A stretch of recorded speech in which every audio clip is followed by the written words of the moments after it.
Bismillahirrahmanirrahim. Assalamualaikum warahmatullahi wabarakatuh. Baiklah, pada kesempatan ini saya Apria Serli Andini sebagai moderator kelompok 4 perkembangan bahasa anak usia dini yang akan memandu kegiatan diskusi. Materi yang akan kami bicarakan mengenai perkembangan bahasa anak pada prasekolah. Sebelum diskusi dimulai, saya akan memperkenalkan anggota kelompok yang akan menyampaikan materi, yaitu Putri Salsabila akan menyampaikan materi halaman 2 dan 3, Amanah Aulia Dewi halaman 4, Ayu Lestari halaman 5 dan 6, Kurnia Suci Cahyanti halaman 7, Gina Rania Salsabila halaman 8, Rani halaman 9 dan 10, Apria Serli Andini halaman 11, Sabilaya Ramadona halaman 12 dan 13, dan yang akan menyampaikan kesimpulan Bintang Agustia Putri. Baiklah, langsung saja penyajian materi yang akan kami sampaikan sebagai berikut. Baiklah, saya Putri Salsabila ingin menjelaskan pembahasan. Yang pertama, definisi perkembangan bahasa. Apa itu anak prasekolah? Bagaimana perkembangan bahasa yang terjadi pada anak prasekolah? Di mana anak prasekolah mendapatkan perkembangan bahasa?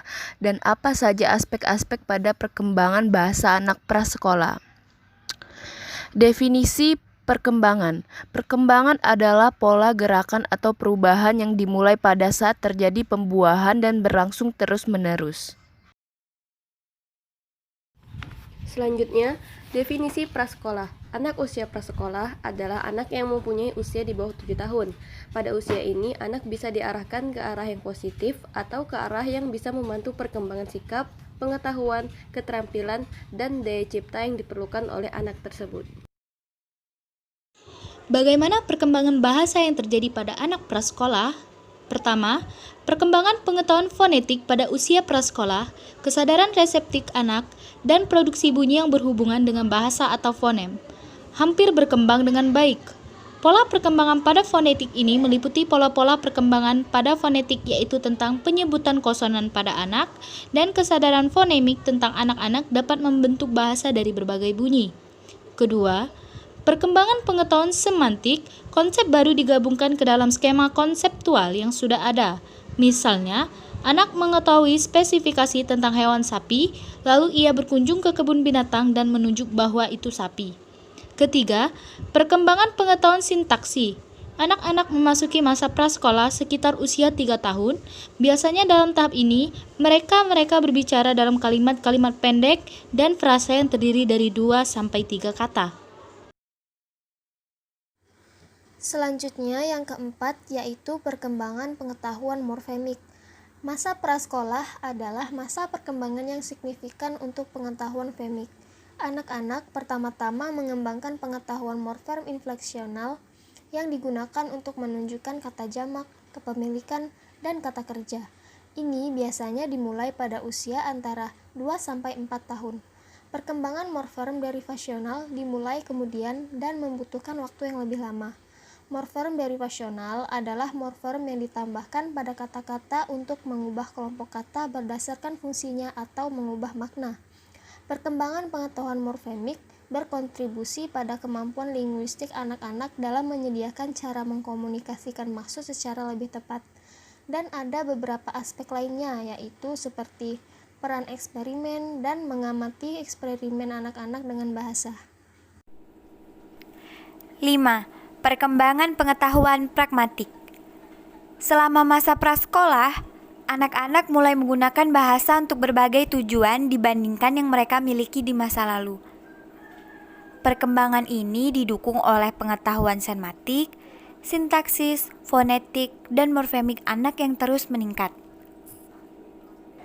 Di mana anak prasekolah mendapatkan perkembangan bahasa? Anak prasekolah mendapatkan perkembangan bahasa bisa dengan cara 1. Bahasa penyangga dari orang tua 2. Lingkungan terpelajar 3. Lingkungan kelas 1. Bahasa penyangga dari orang tua. Strategi bahasa penyangga meliputi dukungan orang tua terhadap pembelajaran anak dengan membantu anak-anak mereka melakukan tugas-tugas lisan maupun non-lisan yang tidak bisa dilakukan anak-anak sendirian. Orang tua menyesuaikan jumlah bantuan yang mereka berikan, mempertimbangkan pencapaian anak pada tingkat tertentu. Begitu kemampuan anak dalam suatu tugas meningkat, orang tua secara bertahap mulai mengurangi bantuannya. Secara bertahap, anak akan bisa menyelesaikan tugas dengan berhasil dan mandiri.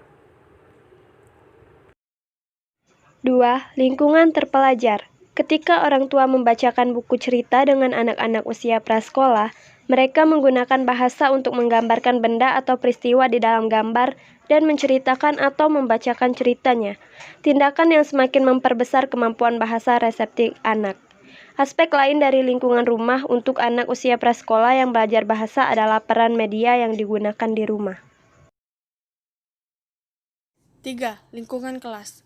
Tahun-tahun prasekolah adalah periode ketika banyak anak mulai menghabiskan sebagian harinya di suatu kelompok belajar bersama dengan anak lainnya untuk saling berinteraksi. Di kelas prasekolah, anak harus belajar mengamati aturan spesifik untuk berbicara dan berinteraksi dengan diharapkannya anak ini tidak aktif secara fisik saja, tetapi juga secara lisan dengan kelompoknya. Adapun aspek-aspek pada perkembangan bahasa anak prasekolah yaitu 1. Perkembangan pengetahuan fonetik. 2. Perkembangan pengetahuan semantik. 3. Perkembangan pengetahuan sintaksis. 4. Perkembangan pengetahuan morfemik. 5. Perkembangan pengetahuan pragmatik.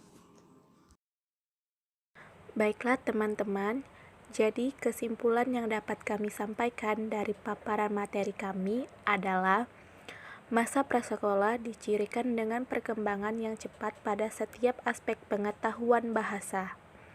Pengetahuan semantik anak-anak prasekolah meningkat begitu semakin banyak kata ditambahkan dalam kosakata reseptif dan ekspresifnya. Perkembangan pengetahuan morfemik juga berkontribusi terhadap meningkatnya kemampuan anak-anak prasekolah dalam menyampaikan pesan, serta eksplorasi anak-anak prasekolah terhadap bahasa tulis juga menunjukkan bukti perkembangan pengetahuan pragmatik. Setiap kelima aspek pengetahuan bahasa merupakan aspek penting untuk dipertimbangkan dalam memahami perkembangan bahasa di antara anak-anak prasekolah. Pemahaman pengetahuan bahasa ini membentuk dasar perencanaan dan implementasi kurikulum bahasa anak usia dini. Sekian, terima kasih.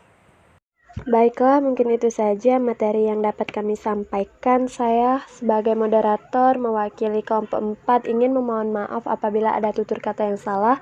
Kepada Allah saya mohon ampun. Akhirul kalam. Wassalamualaikum warahmatullahi wabarakatuh.